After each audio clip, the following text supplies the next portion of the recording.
Welcome, welcome, welcome to Sideline and Baseline with MB and K. Lou. We in the K-Lou, man.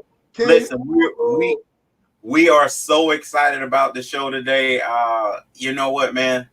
I'm gonna be honest. Okay, I'm not so excited about the show today. I'm so excited about the show on Friday. Oh yeah. Let me keep it 1,000, man. When I tell you, you guys need to like, subscribe, smash the notifications, holla at us, Call your holla at baby your mama. boys because you know us. Pull up. Hey, call your baby mama. Call everybody, right? Hey, It's crazy, man. Go ahead, K-Lou. Tell them listen, about the show on Friday. listen, you don't want to miss Friday, 6 p.m. Every Friday, 6 p.m. Tony Dungy in the building, man. Tony Dungy, Hall of Famer, Building. mighty Listen. man of God. Listen, Pat Williams and Old Town Studio. Pat Williams in the building. That Pat Williams. That one that helped bring the magic here. That one. That's who I'm talking about. Shaq Penny. Yeah, he brought them here. Yeah. Terry. Hey, all the old schoolers, Anthony Boyd. Y'all remember? See, you got to be from here to know something about Anthony Boyd. Of course, Nick Anderson. The whole that whole crew that was here that beat Michael Jordan them. They beat Michael Jordan. Remember we got them. Yeah, he didn't want none. 3D, Dennis Scott, baby. You know what I'm saying? God, yes. So near and dear to a lot of guys my age, all these guys I'm naming because their first practice facility, we used to play our little league basketball games there. And so during the summer, they would be working out and practicing all that, and they would allow us to come in and watch. And so we'd be able, I'm like, I don't know, 10, 12, somewhere like that. And we were being able to watch those guys getting in. So, man, I'm telling you, taking us back, man, with this group. Not just them, man. Mark Trestman, man, come into the building.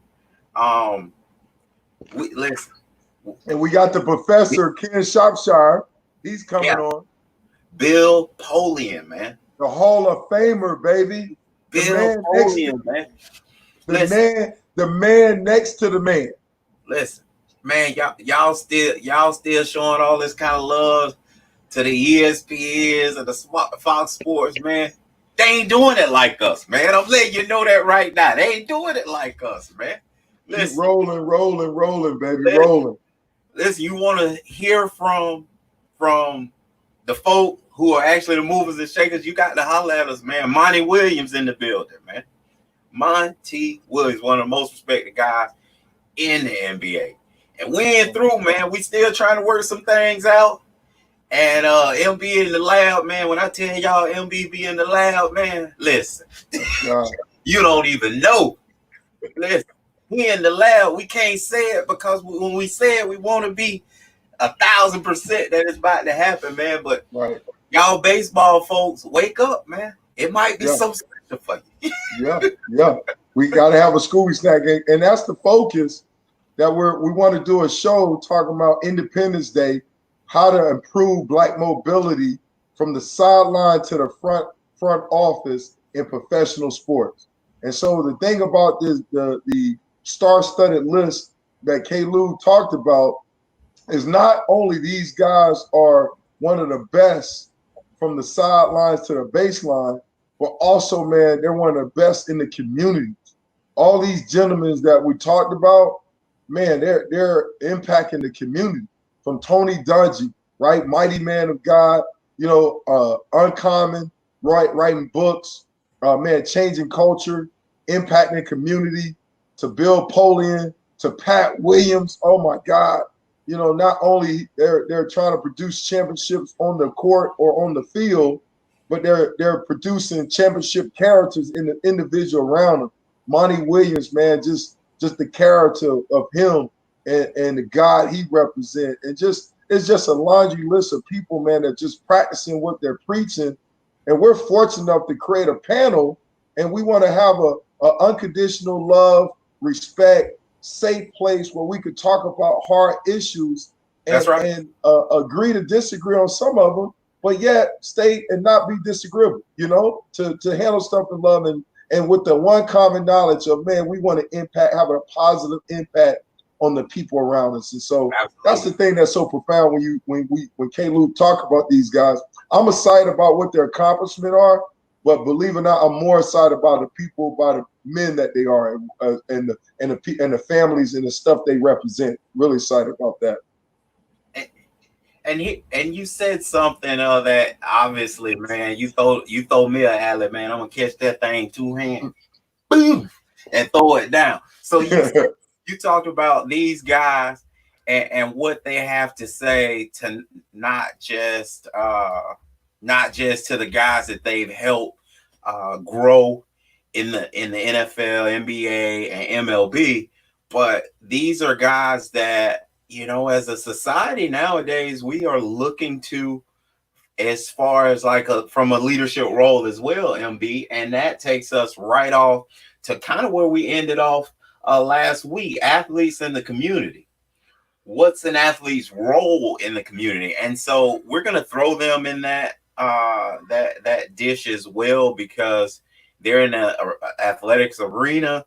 They are generally executive level guys that are able to help athletes, and when I say help, you know, they're drafting them, they're pulling them from free agency, they are moving them, trading them, the whole nine. And these are the guys that are have a lot to do with it. And we had an opportunity right at the end of the show where one of you guys, one of the ballers, man, came up on MB and said, "Listen, what have you done down in Florida City, Homestead? Like, what have you done?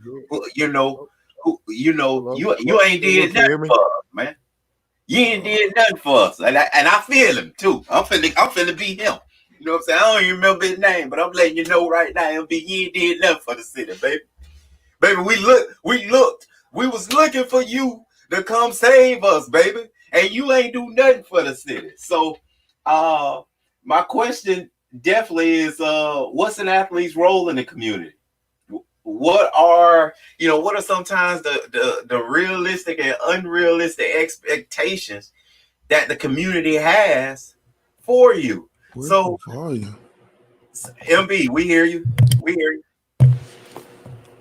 That devil busy. Hey, we hear you. 1 2 1 2. Hear you, MB. Buckle my shoe. MB, we hear you, baby. We hear you. So let him get himself together, man. MB, we hear you. Okay, you hear me? All right. Yeah, we been hear you. We've been hear you. So I couldn't hear you. Yeah, I'm still glitching, man. This is crazy, but it's all good. So Go ahead.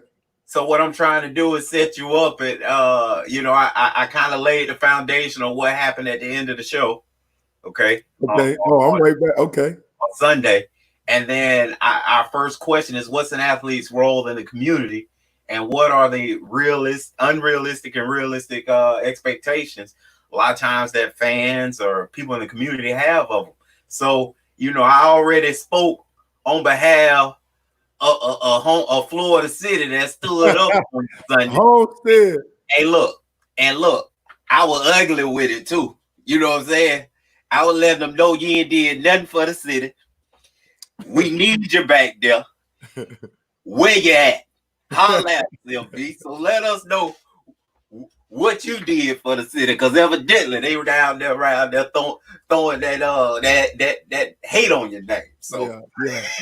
No doubt. Hey, first of all, before we get into that, man, I want to give a shout out to my homeboys, Leonard Williams. What's up? Derek Graham. All right. Who else on? My sister Carol Lemansky Hall. What's up, Ski? How you doing, Ski? And then we got the champ, Alonzo Highsmith, man. Why is up the athletes to save a city? Come on, champ. It takes village. It takes parents. It takes school system. Roll call. That's what I'm talking about, man.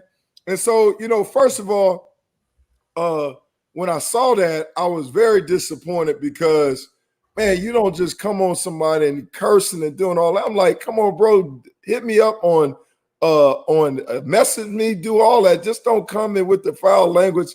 It's no need to do that. Let's create an environment, right? Because one thing about me, when somebody call me out and point something out at me, I don't take the immature route.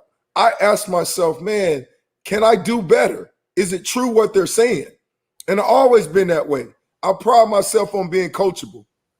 And I pride myself on being able to receive from anybody. I can go to a Pop Warner game, and if a coach is doing something well, man, I'm humbling myself to learn from there. And it's what you learn after you know it all that counts. And God knows, man, I don't know it all. And for me, I pride myself on, and I'll say this all the time, especially when I was playing.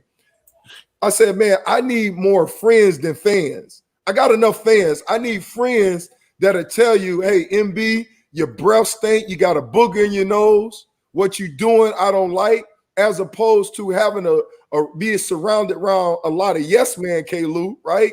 Who, because you got money or what you could do, they just tell you what you want to hear. No different than my boy Antonio Brown. Like, man, people should have set him down, say, Antonio, man, you heading in the wrong direction. And it's unfortunately, man, that we got a lot of people that because of what they do off the field, they are not surrounded around people who tell them, look, man, what you doing is wrong. If we have that in place. You filibustering, MB. We need to know, baby. I'm just laying the foundation. Who is you? Who is you in Florida City, baby? Homestead, stand up. Let us know, man. He right here just talking to us, man. So I'm just saying all this, man, is that first of all, when you come at somebody, all right, come at them correct, man. Don't be throwing accusations or whatnot, because the hardest problem in the world to fix is when you don't recognize there's a problem. And unfortunately, right now, like we said, a lot of times, man, people as athletes, I can't tell you, it's a long line of people that have spent my money for me. They telling me how to spend my time, right? And they all in the cool. Let me hold something in front of everybody, man. See, I ain't gonna let them get a cut and they ain't asked. So let me ask in front of everybody. Let me hold something. No doubt, man. And so what I'm saying, man, so everybody trying to tell me or telling us what we need to do. Obviously, man, for me, right, I feel like I could do more, right? And I want to do more, right? But a lot of times the Bible said, don't let your right hand know what your left hand do. So it's a lot of stuff, man. And this part I'm uncomfortable with, because I don't feel like I need to let you know or justify, let anybody know the stuff that I do behind the scenes. Man, me and my wife, we donate our time, our talent, and our treasure, not only to support where I'm from, but to support other people. And so when I look at comments like that, I'm like, man, where were you when my roof, or when I drove around the corner in my house during Hurricane Andrew, and my roof was off on my house, and we had to repair not only my mom's house, but we sat there and then God allowed us to reach out to ABC, in the first time ever during the time now is normal, but they did their version of Go Raise Me Fund to raise funding, not raise money for the community. That I didn't even go to camp, right? I stayed behind because I was like, man, I got to help my mom out, but I got to also help the community. So I remember back then, we go back to that, the entire Miami athletic program was involved in all that. I remember when all that was going on. Yeah, and that's what I'm saying. So I'm like, we all, like Alonzo said, man, we may have a camp. That camp is just one day, but you got 365 days in the year. And I grew up in a time where it was a community, a village that raised a family. So for example, man, you down the street and you doing bad, the neighbor down the street had the right, he will whoop you. Then he'll drag you down and tell your parents, then you'll get another whooping. I remember, man, I was making fun of the neighborhood drunk, and somebody told my parents, man, I got a whooping. Man, the dude whooped me. I got home, got a whooping. Then on top of that, on punishment. And we talking about whooping. I ain't talking about no spanking. I'm talking about a whooping. I'm like, man, for the neighborhood drunk, I'm getting in trouble. But that's the thing, man. It takes community, and we need all hands on deck. So when this dude calling me out, I'm curious. I'm like, what are you doing? Because right now it's the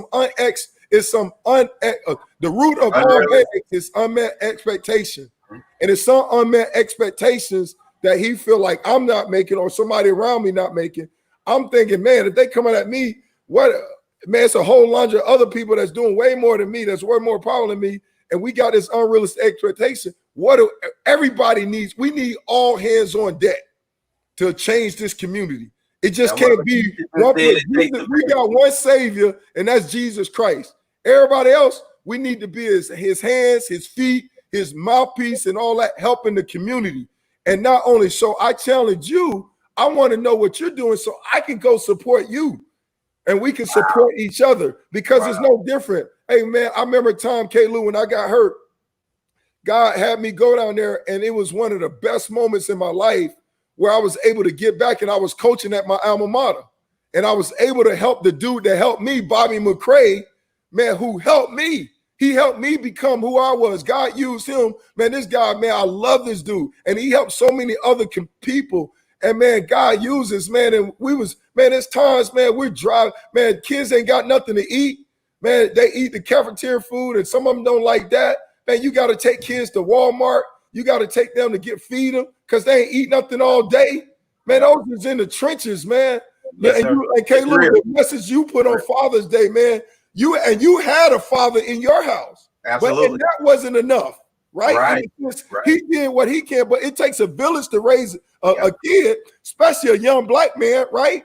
And you gotta, on your Father Day message, you called out a whole gang of people who help you become who you are, right? Absolutely. And it's no different. We can't just say, well, athletes, you got to do it. No, what are you doing? What are you doing? Like JFK said, man, don't ask what America do for you. What are you doing for America? What are you doing for your country? What are you doing for your community? Everybody has a role, man. If you're a positive role model, man, hey, Muhammad Ali said, man, our service here on earth is helping somebody else. And Mother Teresa said, man, if you want to change the world, first start with your family. So first of all, we got to make sure, especially in this time of age, being a young black man, we got to make sure we're raising young, healthy black men to take care of their business and teach them how to maneuver through this landmine field of life. We got to teach them the Miranda rights, right? We got to teach them, like, we can't right now, stuff that's happening on our part, we got to do all we can to make sure we prepare our young black men. I got 3 young black men that's looking after me. And I got to make sure, right? Because it's a war out there. And I got to make sure that they're prepared and ready to go. That's right. So we got to start first with our home base to make sure our house, our backyard is clean. And then it's our responsibility, man.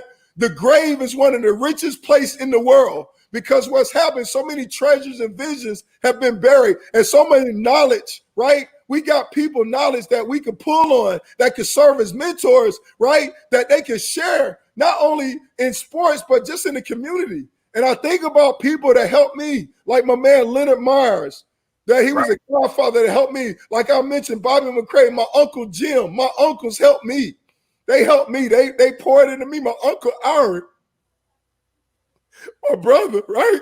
Right. And you got to take that responsibility, and we got to help others.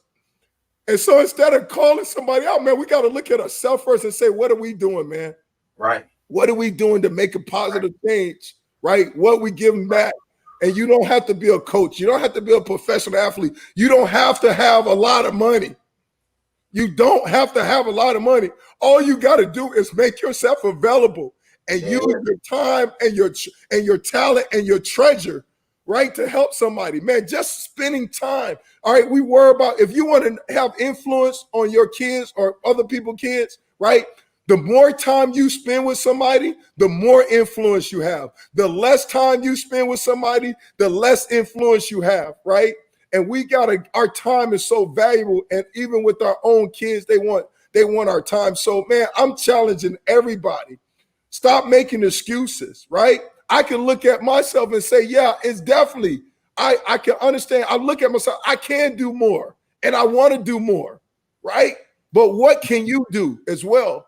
Can you do more, or are you making excuses that because I'm not rich, because I'm not famous? No, people don't care, all right?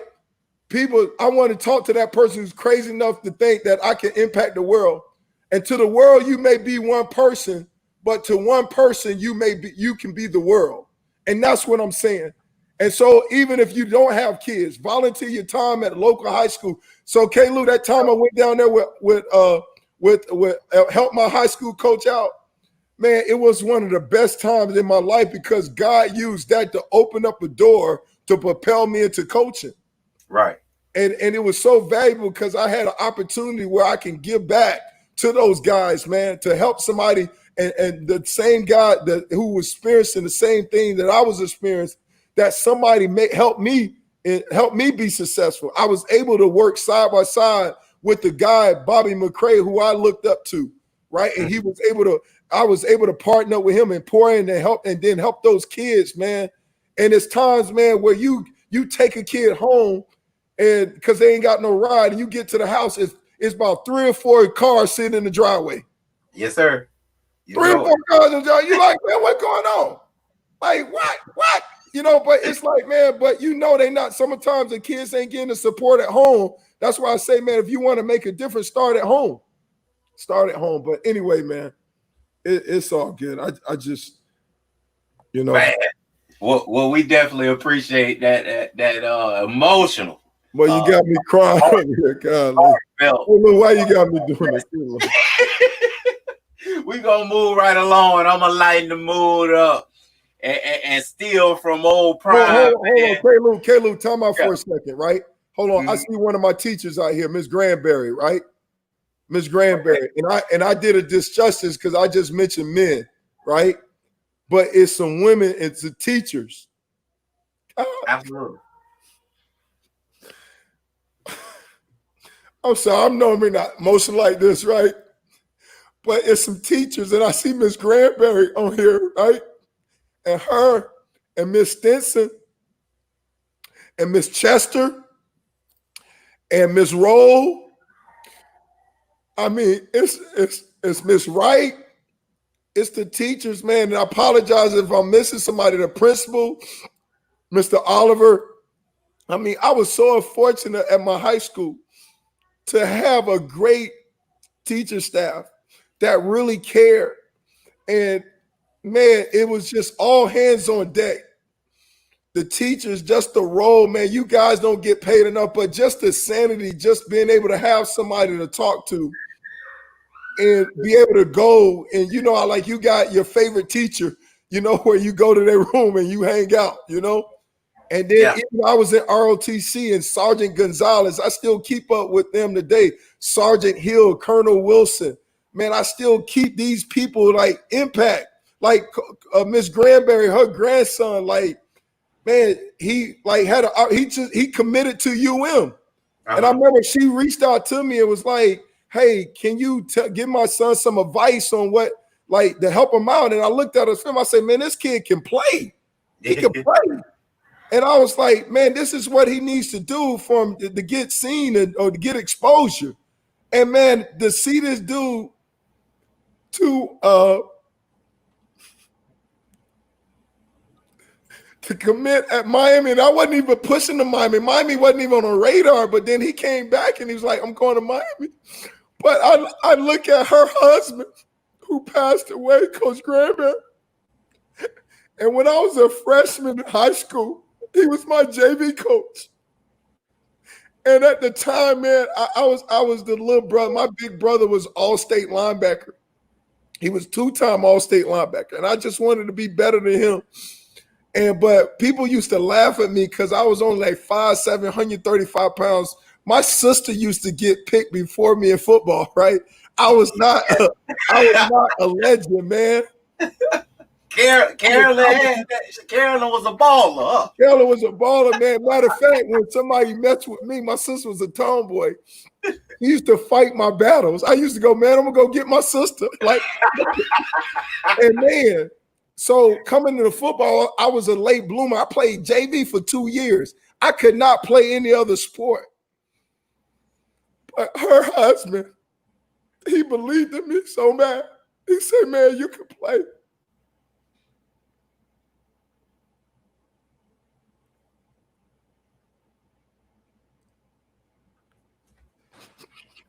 Wow.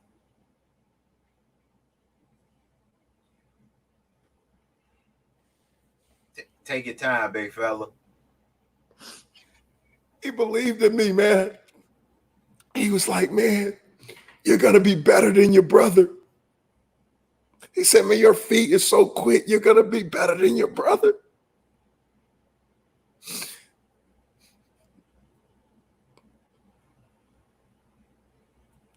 Just those words, he breathed in confidence because I dealt with rejection as a young kid. My brother and sister, they used to torment me because I was light-skinned at the time. They dark-skinned. They was like, man, you adopted. I used to pee the bed. Hey, man, you pee the bed. You adopted. You know, I used to get killed, man. And I just had, you know, just being divorced parents, man. Hey, man, you let out too much, man. Hey, man, hey, I don't know no other way, man. I'm just sharing my scars, man, because somebody else may be going through the same thing. So I don't mind sharing my story. I don't mind telling my business. I don't care. It's my testimony, man. I'm sharing, and that's what we need to do. We need to share our scars, our failures, and our success to help somebody else that's going through the same thing. So I don't care, man. I'll share whatever. You're right. I know you joke, but I'm just giving it all. And I dealt with rejection issue, man. And I dealt with confidence. I told you I wasn't that good at all, man. I looked up to like my Charles McCray, dudes in my neighborhood that was ballers, man. And my big brother was one of my role models. And my whole goal at the time was I want to be better than my brother. And my brother used to pour into me. And he used to say, okay, you want to be better than me? Let me show you what it takes. And he started training me. And Lonzo Highsmith helped me out. He gave me COBTB, committed on being the best. And he had me running the hills. And, man, it's been a community of people that helped me get where I'm at. And just like I tell you, like Leonard Myers, man, he was a custodian, man. And he was from Barbados where my dad was from. And he used to help me out too, man. So many people, like I said, my uncles. But when I saw Miss Granberry and her husband who believed in me, and he gave me that confidence. When he didn't realize what he said because that was my goal. I wanted to be better than my big brother. And when he told me that, man, my little chest poked out and I was like, man, he gave me the confidence I needed and the drive I needed in order to fulfill my goal, you know? And so anyway, that's where I'm yeah, I'm feeling you right now. Bro, I'm feeling you right now. Hey, y'all got me, boy. What's this? Oprah guy, Lee Kalu, you Oprah, man. Hey, Dwayne got me killing you right now. Dr. Phil. Dwayne say, Kalu, you Dr. Phil tonight. I told you so right. He owed me some bread now. All this I done did. I just got him through. Hey, I helped him make it over. Hey, them old saints in the comments know what I'm talking about. I got you. I just pulled him over. Man. Yeah. So thanks to Lonzo, baby, the champ. The champ, he helped me, man. The champ, man, when I was at UN, at the family atmosphere, man. He didn't know me from Adams, man. My freshman year, man, my roommate was from Houston. And we drove, after freshman year, we drove to Houston, and him and Lonzo was friends, man. And Lonzo, man, he poured into me, man.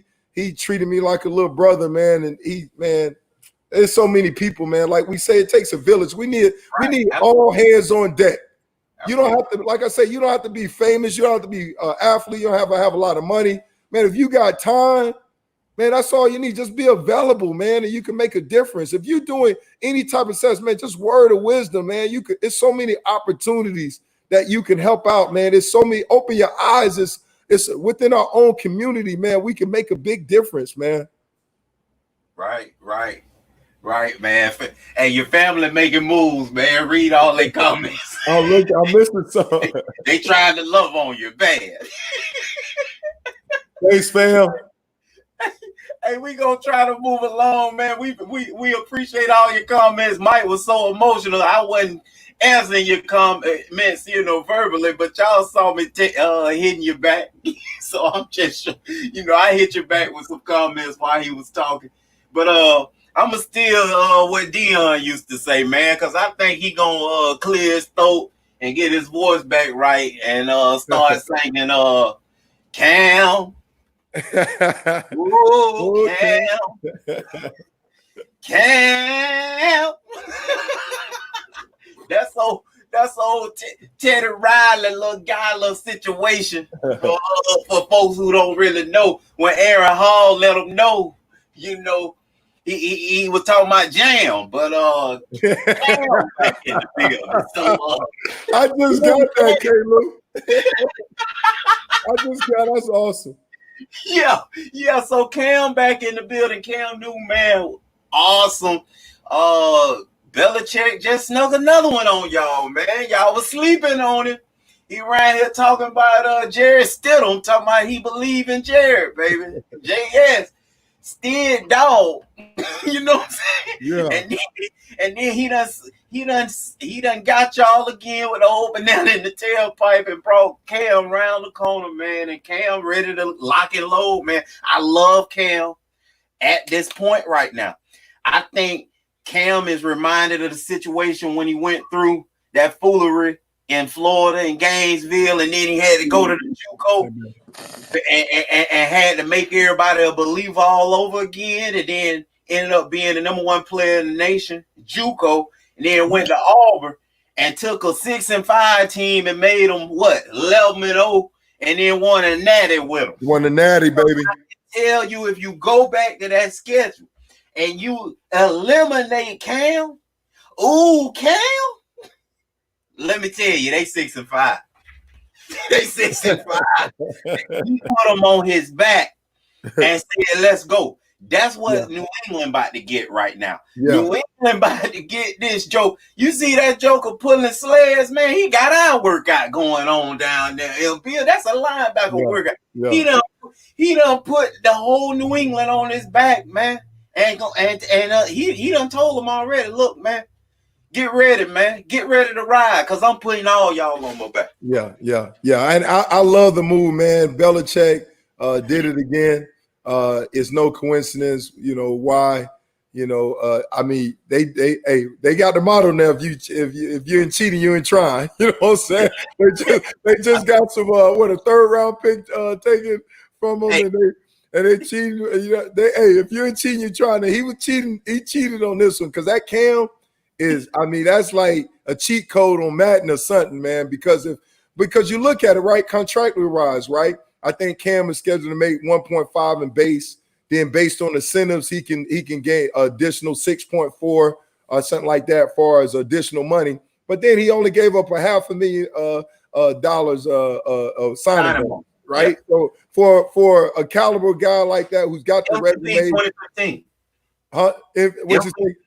MVP, yeah, that's in 2015.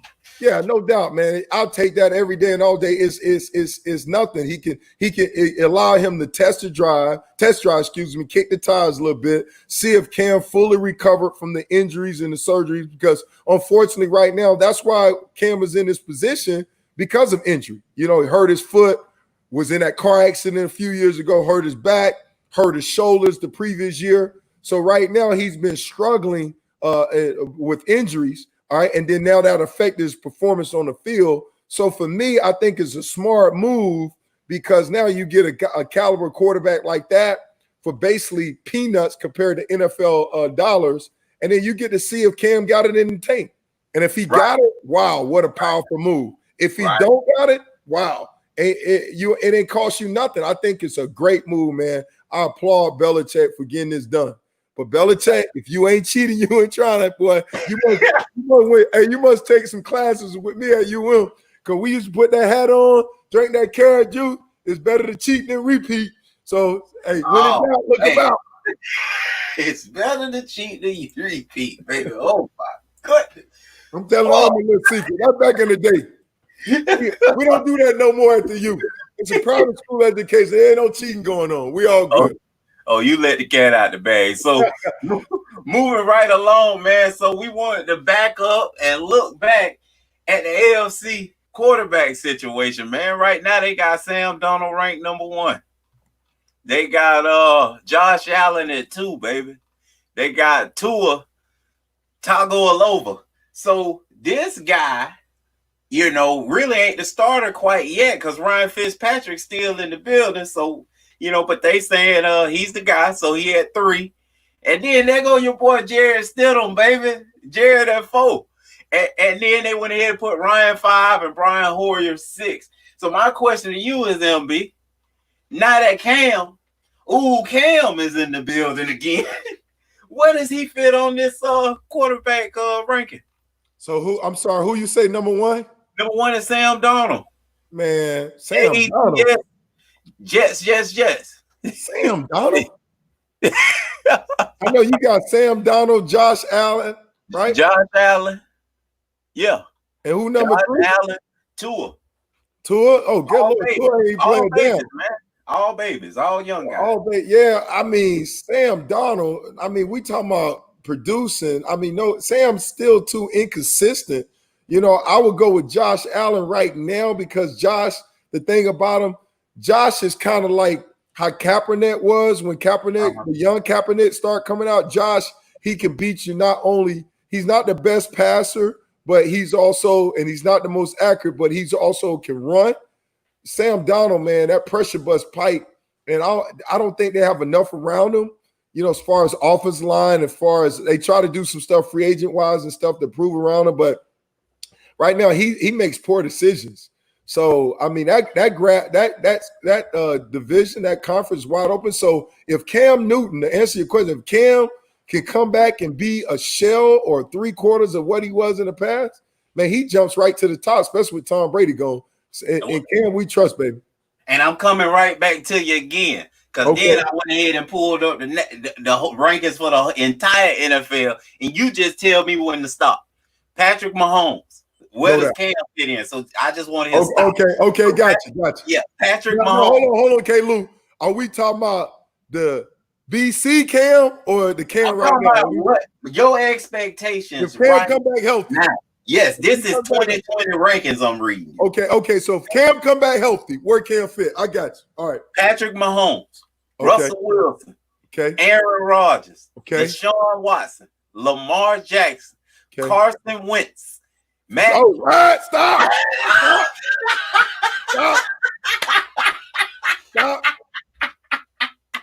Freeze. Stop. Time out. So what you telling me is he #6. Carson got to back up. Carson got to back up, and Carson too high. Carson Carson been dealing with some injuries as well, to where I give some respect. Right. But Carson got to back up. But yeah, Carson need to go down. I don't think Carson. Yeah. Who was next? I'm curious. Dak Prescott was after Carson. Matty Ice, baby. Matty Ice, baby. Matt Ryan, Atlanta Falcons. Baby. Yeah. Matt, baby. Yeah. Matt need to be higher. The Julio too, baby. If I get a chance. And Matt, I would put Matt higher. Matt would be higher. But no, I would put Cam right there. If we get the old Cam back and what Cam brings to the table, I say right there. And I think Lamar was what, 5? I would put Lamar in front of Deshaun Watson. Yeah, I know I like Deshaun. I would Patrick, Russell, Aaron, Deshaun. So you saying Patrick, Russell, Aaron, Lamar? I would go Lamar. I would lose Lamar. Lamar is getting better and better, man. That kid. Obviously we look at him in fortune quarterback get measured what you do in a playoff, and his playoff didn't go well. All right, but I would look at Lamar need to be higher. I see that guy improving. And the way Baltimore is utilizing his talent, man, the sky's the limit for that kid, man. The sky's the limit. Man, well, we hear you, Steve. What's your thought? All the big Sam Darnold's throwing. See, Steve agreed with me. Hey, Steve, you agreed to all those interceptions, man. We'll continue. This guy, even in college, man, he was doing film don't lie. When he was at USC, he was throwing a lot of interceptions. All right, ain't nothing changed. This guy's got to fix that. man, I'm telling you, who needs to help him? And I'm not throwing a shot, I'm just keeping it real. Carson Palmer used to have the same issue in college, and he fixed that thing. All right. Carson needs to help Sam, right? And work with him to reduce that, man, because you can't afford to turn the ball over like that, man. And usually what happened, K-Lou, and this is what I found out, usually Jameis Winston, same way. Usually guys with strong arms, they always try to force the throw. And guys with weaker arms, right, they understand they got to be smart in their decision-making. So you see naturally they generally have less picks. But guys with strong arms, they always trying to force the issue. And you see the picks, man, it's consistent all across the board. I promise y'all, MB almost refuses to talk sports with me until we get live. Trust me on that. But we agree completely when it came to Jameis Winston, because I always, my argument with my big brother all the time is this: we'll never see another Brett Favre again. He always like, why? It's simple.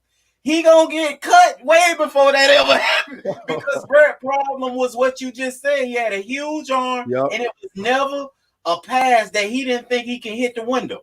Like, he knew he could hit that window, and that's all Jameis Winston' problem is. But I mean, he throw for 5 and throw for 5 to the other team. That's Jameis' problem. So this is interesting, man, that you talk about big arm quarterbacks. I agree 1,000%. I have seen it through my whole entire career, man. When I watch a guy, man, guys, even that guy, if that guy from Utah, right? What's the guy that the Green Bay selected? Okay. Same issue. Got a huge arm, right?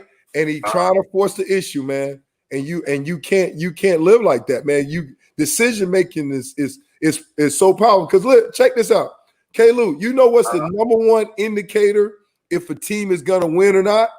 Is who win the turnover battle. Turnover battle, yeah. Turnover battle. You know, if you +1, your percentage of win is there. If you +2, then it jumps up to like 80-something%. If you +3, then it's like 90-something%, right? That's why I turn the ball. And so as an offense, you got to do a great job of protecting the ball. And defense, that's why we try to take the ball, because that's one of the number one indicators if a team is going to win or not. Yeah, it's Jordan Love, MB. Yeah, Jordan Love, that's the guy, man. He's got a strong arm, can make all the throws, right? But decision making, all right? And that's the thing when you look at Patrick got a strong arm too. But man, Eric Bieniemy,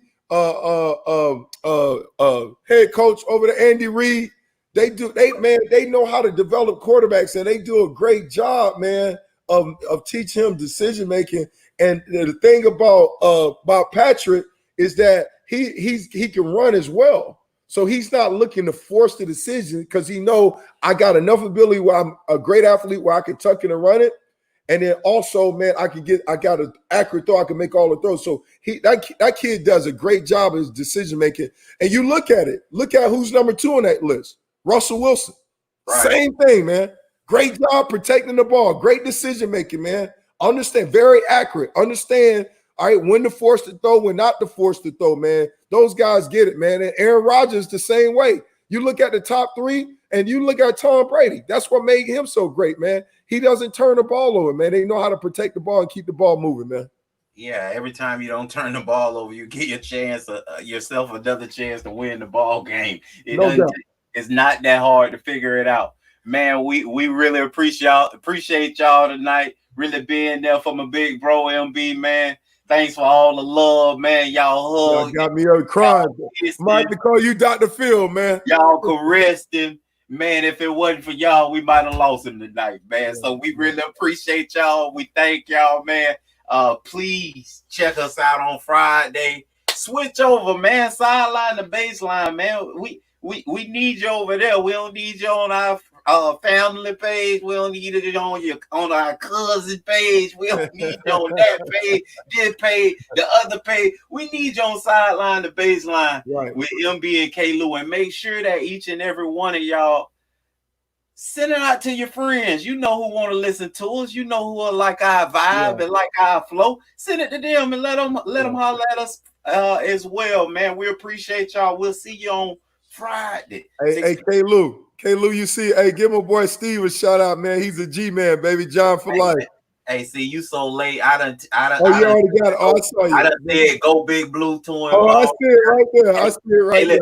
Listen, I'm over here. I got too much tears in my eyes. I'm over here. Exactly. When you got that mic tonight, I ain't couldn't do nothing but start chatting with people.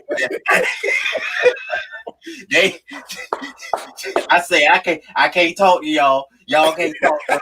But yeah, what? I'm gonna chat with you though. So we were old school IMing the whole time. So everybody know. Everybody know it. hey, we love y'all ballers out there, man. Y'all are ballers, baby. We love and appreciate each and every one of y'all. We'll holler at y'all. That show, baby. This Friday, we got you, baby. And love we grown sideline the baseline with MB and K. Lou. We out, K. Lou. We out, baby. Peace.